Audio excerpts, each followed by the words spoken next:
అంటే ఏ విధంగా ఉండాలి? లైక్ మనం వేరే భాషని ఎక్కువగా మనలో మనం ఎక్కువగా ఇంజెక్ట్ చేసుకుంటున్నాం. మన భాష ఏంటి? మన తెలుగు భాష ఏంటి? దానికి ఎంత ప్రాముఖ్యత ఇవ్వాలి? ఎంతవరకు నేర్చుకోవాలి ఏంటి అనేది ఇప్పుడు ఏ స్కూల్‌కి వెళ్ళిపోయినా సరే పిల్లల్ని మన భాష వచ్చా? లేకపోతే ఇంగ్లీష్ వచ్చా? అంటే ఇంగ్లీష్‌కి ఎక్కువ ప్రాధాన్యత ఇస్తున్నారు. సో తెలుగు ప్రాధాన్యత అనేది చాలా వరకు తగ్గిపోయింది. అండ్ స్కిల్స్ అనేవి లేదు. జస్ట్ చదువుకున్నామా, ఎగ్జామ్ రాసామా, మార్కులు మంచిగా వచ్చాయా, టాప్ ర్యాంక్ వచ్చిందా, తర్వాత ఏదో ఒక ఉద్యోగం సంపాదించామా అనే విధంగానే ఉంటుంది. సో ఎలాంటి స్కిల్స్ ఇన్వాల్వ్ చేయాలి అందులో? మంచి ప్రశ్న అమ్మా. అయితే మీ ప్రశ్న నేను ముక్కలుగా విడగొట్టి మాట్లాడుతాను, ట్రై చేస్తాను. మొదట మీరు అన్నారు కదా, అంటే తల్లిదండ్రులు కల్ప్రిట్ అమ్మా. అంటే వాళ్ళకి తెలియదు పాపం. తల్లిదండ్రులు మనలో తల్లిదండ్రులు ఇప్పుడు కూడా నా పిల్లలు బాగుండాలనుకుంటాము. మనకి ఒక 2-3 తరాలు లేకపోతే 4 తరాల వరకు చూస్తే ఎక్కువగా గ్రామీణ బ్యాక్గ్రౌండ్ వచ్చిన వాళ్ళే ఈరోజు ఒకళ్ళ సాఫ్ట్వేర్ ఇంజనీర్స్ అయినా, అమెరికాలో కానీ ఇండియాలో కానీ మంచి పొజిషన్స్లో ఉన్న వాళ్ళ తల్లిదండ్రులు కానీ లేకపోతే తాత ముత్తాతలు కానీ చాలా సింపుల్ బ్యాక్గ్రౌండ్ నుంచి వచ్చిన వాళ్ళు. ఒక్కసారిగా విపరీతమైన వెల్త్ కనిపించింది. తర్వాత మీరు మరో ముఖ్యమైన ప్రస్తావన తీసుకొచ్చారు, భాష చాలా అద్భుతం అమ్మా. భాష మన న్యూరోప్లాస్టిసిటీని కూడా డిఫైన్ చేస్తుంది. న్యూరోప్లాస్టిసిటీ ఏంటంటే తర్వాత మాట్లాడదాం. ఐడియా ఏంటంటే బ్రెయిన్ స్ట్రక్చర్ మారిపోతుందమ్మా. దురదృష్టవశాత్తు మనకి ఇంగ్లీష్ మీద విపరీతమైన వ్యామోహం, అనవసరమైన వ్యామోహం, అది మామూలుగా లేదు. దానివల్ల ఏమవుతుందంటే జీవితానికి ఇంగ్లీష్, ఇది మన ఉద్యోగానికి లేకపోతే బయట ప్రపంచంలో సక్సెస్ అవ్వడానికి ఇంగ్లీష్ కావాలేమో, కానీ మన మనసుకి మాతృభాష అవసరం. మన మనోధర్మం ఏంటో మనకు తెలుస్తుంది. అద్భుతమైన వెకాబులరీ ఉంది. నేను ఇంగ్లీష్ పదాలు వాడుతూ ఉంటాను, క్షమించండి, ఈ మధ్య నాకు బాగా అలవాటు అయిపోయింది.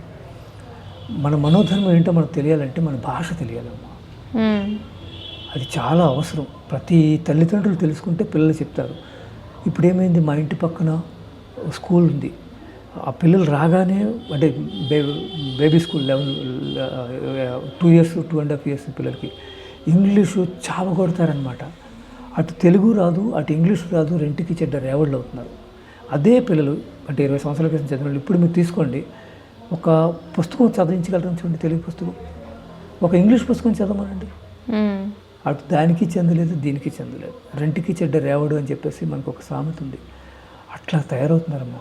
డబ్బు సంపాదిస్తున్నారు. ప్రాబ్లం ఎక్కడంటే నేను చెప్తూ ఉంటాను, చదువు సరే, గెలుపు సరే, బతుకు ఎలా? అది చాలా ముఖ్యమైన ప్రశ్న అమ్మా. ఆ బతుకు దగ్గరికి వచ్చేటప్పటికి మాతృభాష చాలా అవసరం తల్లి. ఈ రోజుల్లో పెళ్ళిళ్ళు ఫెయిల్ అవుతున్నాయి. దానికి రూట్ కాజ్ నేను ఎక్కడ చూస్తాను అంటే ఆలోచన విధానం లోపించింది, సహనం లేదని చెప్పాను కదా. ఉప్మా కోసం విడాకులు తీసుకున్నారు, చికెన్ బిర్యానీ కోసం విడాకులు తీసుకున్నాను నేను లాయర్లతో మాట్లాడితే వ్యక్తిగతంగా. అంటే ఏంటంటే ఇది ఆలోచించాలి, ఇది ఆలోచించకూడదు, ఇది తప్పు, ఇది తప్పు, ఇది రైటు, ఆ విచక్షణ జ్ఞానాన్ని మనం కోల్పోతున్నాం మెల్లిమెల్లిగా. The most critical thinking capability, the most critical aspect of human being which is making us different from animals is reasoning. ఆ హేతు తత్వాన్ని మనం మెల్లిమెల్లిగా కోల్పోతున్నామమ్మా. ఇంకా ChatGPT వచ్చింది, ఇంకా మనం ఆలోచించడం మర్చిపోతాం. మొబైల్ వచ్చిందమ్మా, ఫోన్ నెంబర్ మర్చిపోతున్నాం. ChatGPT వచ్చాక ఆలోచించడమే మర్చిపోతాం. మన ఆలోచనని కూడా మనం అవుట్సోర్స్ చేసేసుకుంటున్నాం. ఇది షార్ట్ టర్మ్లో గొప్పగా ఉంటుంది తల్లి, కానీ లాంగ్ టర్మ్లో మాత్రం మన సమాజం మొత్తం దెబ్బతింటుందమ్మా.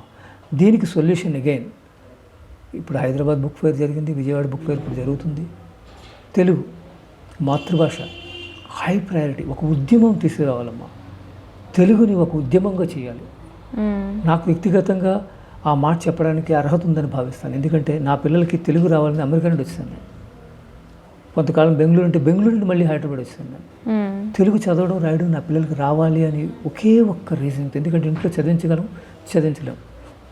ఆ విధంగా మాతృభాష అనేది అద్భుతమైన ఔషధం అమ్మ. అందులో ఔషధ గుణాలు చాలా ఉన్నాయి. మరో ముఖ్యమైన విషయం ఏంటంటే మన చదువు విషయంలో మనం ఏది కోల్పోతున్నామో అది చెప్పడానికి ప్రయత్నిస్తానమ్మా. నా యొక్క అన్వేషణలో నాకు అర్థమైంది ఏంటంటే మనం స్కిల్స్ కోల్పోతున్నాం. స్కిల్ అనేది ఇంపార్టెంట్ అంటారా? చాలా. అసలు స్కిల్ అంటే ఏంటో ముందు తెలియాలి. స్కిల్ అంటే కౌశలం తెలుగులో. ఏదైనా విద్య అంటే 64 కళలు అంటారు మన వాళ్ళు. ఎన్నో కళలు ఉన్నాయి. మనకి సింగిల్ స్కిల్ హీరోస్ అయిపోయారు. ఒక డెవాప్స్ నేర్చేసుకొని నాకు జీవితం సెటిల్ అయిపోయింది, 20 లక్షలు 30 లక్షల ప్యాకేజ్లో ఉన్నారన్నమాట పిల్లలు. అది కరెక్ట్ కాదు. స్కిల్స్ అనేవి యాక్చువల్గా నేను చెప్పేది మల్టీ స్కిల్స్ స్పెషలిస్ట్ అవ్వాలి ప్రతి ఒక్కరు కూడా. ఒక సింగిల్ స్కిల్ నేర్చుకొని అదే లైఫ్ అంటే తప్పమ్మా. ఎన్నో స్కిల్స్ ఉన్నాయి. మాట్లాడడం స్కిల్, మౌనంగా ఉండడం స్కిల్, వినడం స్కిల్, చదవడం స్కిల్. ఇప్పుడు యూకేలో ఒక రిపోర్ట్ వచ్చిందనమాట. చదవలేకపోవడం వల్ల వాళ్ళ న్యూరోప్లాస్టిసిటీ దెబ్బతింటుంది. అది న్యూరోప్లాస్టిసిటీ అనేది బ్రెయిన్ స్ట్రక్చర్ అమ్మ. ఓకే, న్యూరో సైంటిస్టులు దాని గురించి చక్కగా చెప్తారు. అదేంటంటే మనం విపరీతం బాగా మెడిటేషన్ చేసామంటే మన న్యూరోప్లాస్టిసిటీ చాలా బాగుంటుంది, మన వివేకం బాగుంటుంది, విజ్డమ్ ఉంటుంది, ప్రజ్ఞ ఉంటుంది, చక్కగా ఉండగలుగుతాం, చక్కగా నిర్ణయాలు తీసుకోగలుగుతాం, ఈ క్షణంలో జీవించగలుగుతాం. ఓకే, అదే మనం ర్యాండమ్గా మొబైల్లో రీల్స్ చూసినా, లేకపోతే సినిమా స్క్రీన్స్ తర్వాత స్క్రీన్స్ చూసినా, సడన్గా చేంజ్ చేసిన ఆ ఫాస్ట్నెస్కి మన బ్రెయిన్ అలవాటు పడక అది తికమక పడుతూ ఉంటుంది, కన్ఫ్యూజ్ అవుతూ ఉంటుంది. ఈ కన్ఫ్యూజన్లోనే పెళ్లి చేసుకోవద్దా, విడాకులు తీసుకోవద్దా, ఓకే, ఈ అమ్మాయిని చేసుకోవాలా, ఆ అమ్మాయిని చేసుకోవాలా, ఈ అబ్బాయిని చేసుకోవాలా, ఆ అబ్బాయిని చేసుకోవాలా, ఇలా జీవించాలా, అలా జీవించాలా, ఒక క్లారిటీ అనేది మిస్ అవుతున్నారు మా పిల్లలు. దానికి రూట్ కాజు స్కిల్స్. ఈ స్కిల్స్ మల్టిపుల్ సెట్స్ ఉన్నాయి. ఒక సెట్ ఏమంటారంటే 4C స్కిల్స్ అంటారు. అంటే 4Cలు అనమాట. Creativity, collaboration, communication, critical thinking. ఈ 4 కాంబినేషన్ చాలా అవసరం. దీన్ని మీరు డీప్గా అనలైజ్ చేస్తే, ఒక్కసారి మన స్కూల్లోకి వెళ్ళి వాళ్ళు టెస్ట్ చేస్తే ఎంతమంది ఫెయిల్ అవుతారో తెలుసమ్మా. మన మార్కులు మిస్లీడింగ్. మన పేరెంట్స్కి అది తెలుసు తెలీదు అన్నట్టుగా ఉన్నారు వాళ్ళు. యాక్చువల్గా పేరెంట్స్కి అవేర్నెస్ ప్రోగ్రామ్స్ ఒక యుద్ధ ప్రాతిపదిక మీద ప్రభుత్వం కానీ, లేకపోతే ఇన్ఫ్లుయెన్సర్స్ కానీ, ఇంటలెక్చువల్స్ కానీ, లేకపోతే ఒక విద్యా సంస్థలు, బాధ్యత గల విద్యా సంస్థలు కానీ ఒక వార్ఫుడ్ బేసిస్ మీద ఒక ఉద్యమంలాగా అవేర్నెస్ తీసుకురావాలమ్మా. అంటే ఇక్కడ కోర్ ఎలిమెంట్ ఏంటన్నా స్కిల్ అన్నారు కదా మీరు. ఇంకా ఇదిగా చెప్పాలంటే consuming the right information, consumption of information, right information. అంటే ఫేక్ ఇన్ఫర్మేషన్ ఏజ్కి ఇంకా ఫేక్ ఇన్ఫర్మేషన్ ఎక్కువైపోయింది. ఏది నమ్మాలో ఏది నమ్మకూడదో తల్లిదండ్రులకి తెలియట్లేదు, పిల్లలకి తెలియట్లేదు. పిల్లలకు ముఖ్యంగా వాళ్ళు కెరియర్ని డిజైన్ చేసుకోవడంలో కూడా ఒక రైట్ కన్జంప్షన్ ఆఫ్ ఇన్ఫర్మేషన్ లేదు. బయట అడ్వర్టైజ్మెంట్స్కి పడిపోతున్నారు. తప్పది. నా రిక్వెస్ట్ ఏంటంటే, మన సినిమా హీరోలు ఉన్నారు వాళ్ళు, వీళ్ళు కొద్దిగా రీసెర్చ్ చేసి వాళ్ళు ఒక స్టేట్మెంట్ ఇస్తే చాలు స్కిల్స్ కోసం. గవర్నమెంట్ చేసేదానికన్నా మన ఇన్ఫ్లుయెన్సర్స్ ఉన్నారు, మహేష్ బాబు గారు కానీ, అల్లు అర్జున్ గారు కానీ, జూనియర్ ఎన్టీఆర్ గారు కానీ, వీళ్ళంతా స్టాల్వర్డ్స్. వాళ్ళ కమ్యూనికేషన్ స్కిల్స్ సూపర్ కమ్యూనికేటర్స్. వాళ్ళు కొద్దిసేపు బయటకు వచ్చి స్కిల్స్, యూత్ ఎంపవర్మెంటు, తెలుగు భాష, ఓకే, జీవన విధానం, లైవ్లీహుడ్. గవర్నమెంట్ జాబులు ఇవ్వదురా బాబు, జాబులు ఇచ్చే పరిస్థితుల్లో లేదు, ఇటు ఏఐ వస్తుంది, కొన్ని జాబులు తీసేస్తుంది, కొన్ని జాబులు ఉంచే అంటున్నారు. కానీ అన్నిటికంటే ముఖ్యమైనది మీరు ఎలా జీవించాలి. ఒక్కసారి ఏన్షియంట్ విజ్డమ్ మీరు చూడండి, స్టడీ చేయండి, మాతృభాషను స్టడీ చేయండి. తెలుగు కోకోకోలా అని అనకుండా ఓకే, ఏన్షియంట్ విజ్డమ్ అనండి. అంటే సంప్రదాయబద్ధత లేకపోతే ఆధునిక విమర్శన పద్ధతులతో కొత్తగా నేర్చుకోవడం, అంటే మోడర్నిటీ, పోస్ట్ మోడర్నిటీ ఇలాగ డివైడ్ చేస్తారు కదా. ఇప్పుడు పోస్ట్ మోడర్నిటీ అనుకున్న చక్రం తిరిగినట్టుగా మళ్ళీ మనం వివేకం తిరిగి అక్కడికే రావాలి. నేను సరిగ్గా మాట్లాడుతున్నానో లేదో తెలియదమ్మా. నేను I'm strong advocate of investing on wisdom. అంటే వివేకాన్ని ఒక ఉద్యమంలాగా అభ్యసించాలి. వివేకం ఎక్కడ దొరుకుతుంది? మాతృభాషలో దొరుకుతుంది. ఇంగ్లీష్ భాషలో దొరకవచ్చు, కానీ ఇంగ్లీష్లో ధర్మం అనే పదం లేదు కదా. మీరు వేదంలో చూస్తే ధర్మము బ్రహ్మాన్ని అంటారు. ఓకే, మీరు జైన మతంలో చూస్తే ధర్మం అంటారు, బౌద్ధ మతంలో చూస్తే ధర్మం అంటారు. అంటే నేను మాట్లాడేది ఇండియన్ ఆరిజిన్ రిలీజియన్స్ తీసుకుంటే. ఓకే, సో ఏంటి మిస్ అవుతుందంటేనమ్మా, ఎడ్యుకేషన్ సిస్టంలో ఎథిక్స్ మిస్ అవుతున్నాయమ్మా. There is no proper framework. మార్కులు. No, marks never be the measure of the intelligence. నేను ఎక్కువ మాట్లాడుతున్నాను. ఇంటెలిజెన్స్, మల్టిపుల్ ఇంటెలిజెన్స్ ఉన్నాయమ్మా. హోవార్డ్ గార్డ్నర్ అని ఆయన మల్టిపుల్, ఇప్పుడు మీరు సినిమా ఫీల్డ్లో ఉంటారు, అది విజువల్ ఇంటెలిజెన్స్ నాన్న. ఎక్కడ చెప్తారు? స్కూల్లో నేర్పిస్తారా మీకు? లేదు. లేదే. ప్రశ్నించడం నేర్పిస్తున్నారా? లేదే. ఆన్సర్లు చెప్పడం నేర్పిస్తున్నారు కానీ ప్రశ్నించడం నేర్పట్లేదు. అప్పుడు ఆ సమాజం ఏమవుతుందమ్మా? ఉన్నది చదివేసి బట్టి పట్టేస్తున్నారు. ఎగ్జాక్ట్లీ. ఇంకోటి ఏంటంటే కాపీ క్యాట్స్ అయిపోయాం మనం చైనా వాళ్ళని కాపీ క్యాట్ అంటున్నాం, టెక్నాలజీ కాపీ క్యాట్ అని. యాక్చువల్గా మనం వీఆర్ కాపీ క్యాట్స్. మన ఇన్నోవేషన్ శక్తులను కోల్పోతున్నాం మనం, ఆలోచించడం మర్చిపోవడం ద్వారా.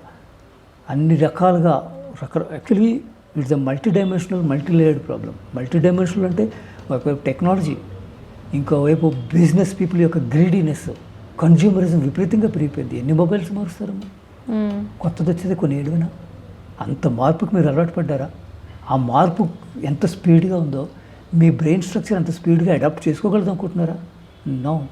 Adaptability is good, flexibility is good, but దేనికి అడాప్టబిలిటీ ఉండాలి, దేనికి స్టబ్బర్నెస్ ఉండాలనే వివేకం మీకుందా? తక్కువ ఉంది. ఇక చాలు, ఇది చాలు. మనం చదవాల్సింది తల్లిదండ్రులకు నేను చెప్పేది చదువు అంటే ఏంటి అని ఇందాక మీరు అడిగారు. సారీ, నేను అన్స్ట్రక్చర్డ్గా మాట్లాడుతున్నాను, back and fourth, just related అన్నమాట.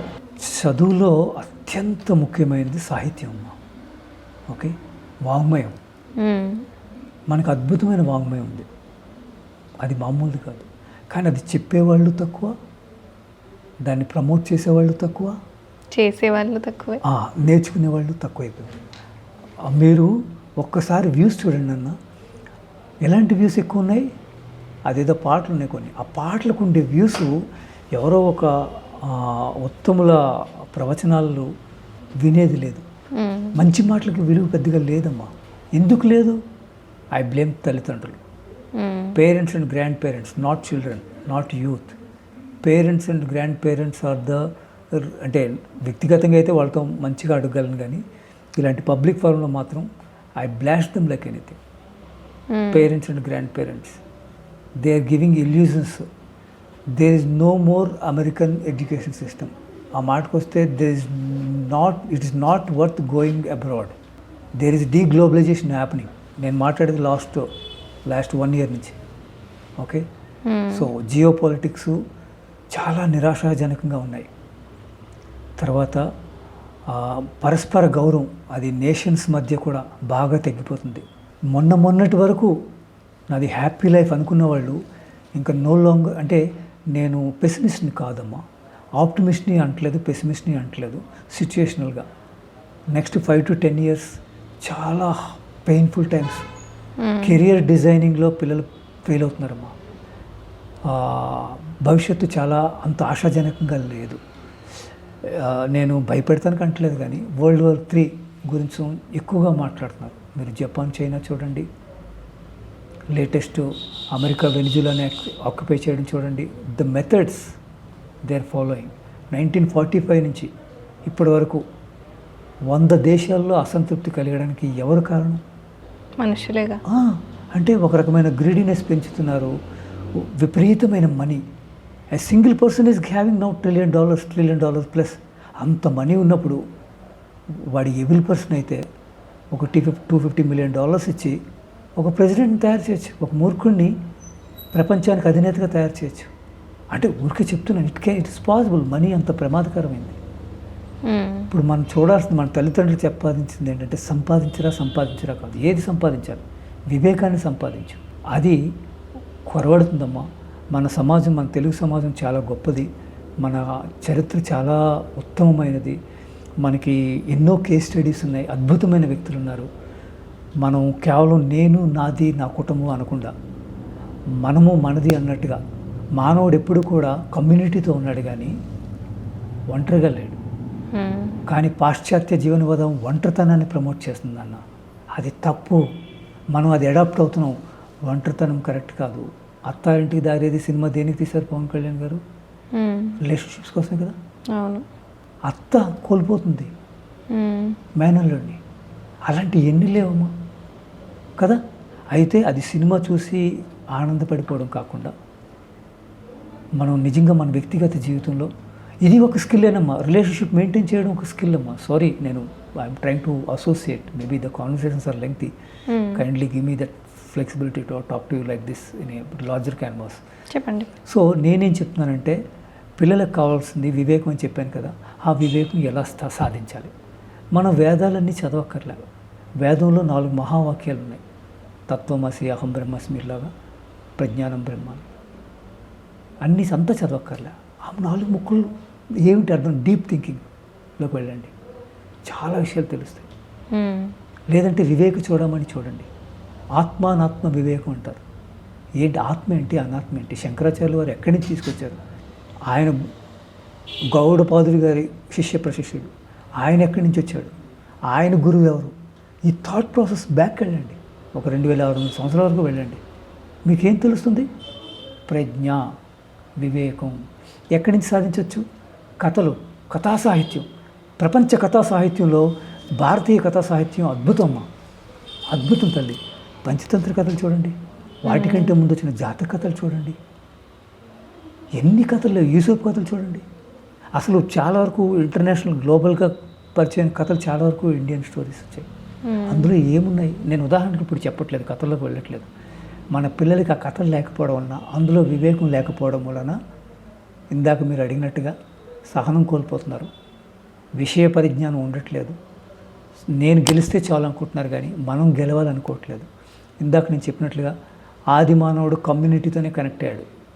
ఉదాహరణకి కొన్ని 100 సంవత్సరాల క్రితం వాడికి ఒక నిధి దొరికింది అనుకోమ్మా, ఆ నిధి నాకు ఒక్కడికి అనుకునేవాడు కాదు, వాడు కమ్యూనిటీకి తీసుకెళ్ళి ఇచ్చేవాడు. లేకపోతే వేటగాళ్ళు, అది అనాగరిక కాలం, ఒక ఏనుగుని చంపారు, లేకపోతే ఒక పెద్ద జీవాన్ని తీసుకొచ్చారు, కుటుంబం మొత్తం కమ్యూనిటీ. ఇప్పుడు నాది, నేను, అది చాలా ప్రమాదకరమైంది. పంచతంత్రలో ఒక కథ ఉంది, అద్భుతమైన కథ, చక్రధారి ఆ కథ పేరు. నేను ఆ కథ చెప్పట్లేదు, ఇప్పుడు తల్లిదండ్రులు చదవమని చెప్తున్నాను. మొబైల్స్ ఇవ్వండి, ఇన్ఫర్మేషన్ కన్సంప్షన్కి you can weaponize mobile to learn new things. కానీ ఆ న్యూ థింగ్స్ ఏంటి? కథలనే AI, artificial intelligence tools now they can give అద్భుతమైన నెరేటివ్స్, ఎక్సలెంట్ నెరేటివ్స్, కాన్వర్జేషనల్ ఫామ్లో. ఒక జాతక కథ ఇవ్వండి, అది chat GPT output, audio output చూడండి. లేకపోతే నోట్బుక్ ఎల్ఎల్ఎంలోకి తీసుకెళ్ళండి, ఎల్ఎంలోకి, గూగుల్ వాళ్ళది. చందమామ కథ ఇవ్వండి, ఆ కథ ఎంత బాగా చెప్తుంది తెలుసా అమ్మా, ఆర్టిఫిషియల్ ఇంటెలిజెన్స్. ఆ విధంగా leverage the technology to see that you gain the right information consumption. So skill అంటే ఏంటంటే రైట్ ఇన్ఫర్మేషన్ కన్సంప్ చేయడం అనేది the most super critical skill in my humble opinion. కానీ స్టార్ట్ చేస్తే నేనేం చెప్తానంటే అమ్మా, ప్రతి స్కూల్లో కూడా మీరు అన్నట్టుగా స్కిల్స్ మీద ఫోకస్ చేస్తున్నాను. ఎందుకంటే మన కాన్వర్జేషన్ బేసికల్గా చదువు మీద కదా. చదువు అనేది సమాజానికి అవసరం, తనకు ఒక్కడికి కాదు. ఆ చదువులు అంటే ఏంటంటే మార్కులు కాదు, విషయ పరిజ్ఞానం కాదు, స్కిల్స్ అంటే ఏంటో గూగుల్ చేయమని చెప్పండి, గూగుల్ చాలా విషయాలు చెప్తుంది. ఆ స్కిల్స్ కూడా కస్టమైజ్ అయి ఉండాలి. నాకు అవసరమైన స్కిల్స్ వేరు, మీకు అవసరమైన స్కిల్స్ వేరు. స్కూల్లో ఏం చెప్తున్నారు? బ్రాడ్కాస్ట్, అందరికీ ఒకటే ఇన్ఫర్మేషన్ వెళ్తుంది. It is spoiling the design, the very essence of the very core design of our learning system is at a very bottom level. ఏంటమ్మా మాట్లాడడం నేర్పిస్తున్నారా? లేదేమో, రాయడం నేర్పిస్తున్నారు, మాట్లాడడం నేర్పించట్లేదు. వాడు 16 సంవత్సరాలు చదువుతాడు, ఇంటర్వ్యూకి వెళ్ళినప్పటికీ మూసిపోద్ది, ఏం మాట్లాడతాడో వాడికి తెలియదు. సమ్యక్ వాక్కు ఎలా మాట్లాడాలి, వెల్ డిఫైన్డ్. అష్టాంగ మార్గం అని ఒక అద్భుతమైన కాన్సెప్ట్ ఉంది, 8 ఫోల్డ్ పాత్ అంటారు. సమ్యక్ దృష్టి, సమ్యక్ సంకల్పం, ఈ రెండు కలిస్తే ప్రజ్ఞ, వివేకం. సమ్యక్ వాక్కు, సమ్యక్ కర్మ, సమ్యక్ జీవనం, ఇది శీలము, వర్చ్యూ. సమ్యక్ సాధన, సమ్యక్ సతి, సమ్యక్ సమాధి, డివైన్ కాన్షియస్నెస్లోకి వెళ్ళొచ్చు మనం. భగవంతుడిని మీరు చూడాలనుకుంటే ఆత్మసాక్షాత్కారం కలుగుతుంది. అంత దూరానికి వెళ్ళక్కర్లే, అట్లీస్ట్ సూపర్ఫిషియల్గా. ఇవి స్కిల్స్, కోర్ స్కిల్స్.